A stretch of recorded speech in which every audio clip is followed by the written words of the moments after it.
નમસ્કાર મિત્રો, આપનું કોઈનેટના એક નવા વિડીયોમાં સ્વાગત છે।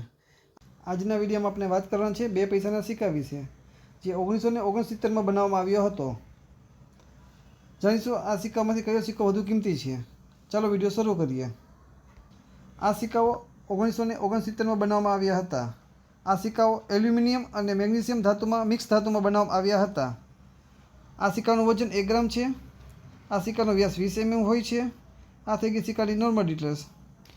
તો હવે સિક્કાના આગળના ભાગની વાત કરીએ તો આગળની સાઈડમાં વચ્ચે અશોક સ્તંભ હોય છે, લેફ્ટ સાઈડમાં હિન્દીમાં ભારત લખેલું હોય છે, રાઈટ સાઈડમાં ઇંગ્લિશમાં ઇન્ડિયા લખેલું હોય છે। સિક્કાના પાછળના ભાગની રહેલી ડિટેલ્સની વાત કરીએ તો પાછળ સાઈડમાં લેફ્ટ સાઈડમાં હિન્દીમાં પૈસા લખેલું હોય છે, રાઈટ સાઈડમાં ઇંગ્લિશમાં પૈસા લખેલું હોય છે, વચ્ચે 2 લખેલું હોય છે, એમની નીચે જે સાલમાં બનેલો કે 1969 એ સાલ લખેલો હોય છે, એમની નીચે મિન્ટ માર્ક હોય છે। આ સિક્કો ભારતની એક જ મિન્ટ માર્કમાં બનાવવામાં આવ્યો હતો, જેમ કે બોમ્બે। આ સિક્કામાંથી તમારી પાસે આ સિક્કો છે બોમ્બે મિન્ટ માર્કનો તો રેર કેટેગરીમાં આવે છે।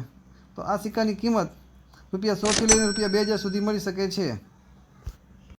તો તમે ચેનલમાં નવા છો તો કોઈને સબસ્ક્રાઈબ કરો અને વધુમાં વધુ લોકોને શેર કરો, અને આજનો વિડીયો કેવો લાગ્યો તે કોમેન્ટમાં જણાવો, અને તમારો સવાલ હોય તો કોમેન્ટમાં જરૂરથી જણાવો।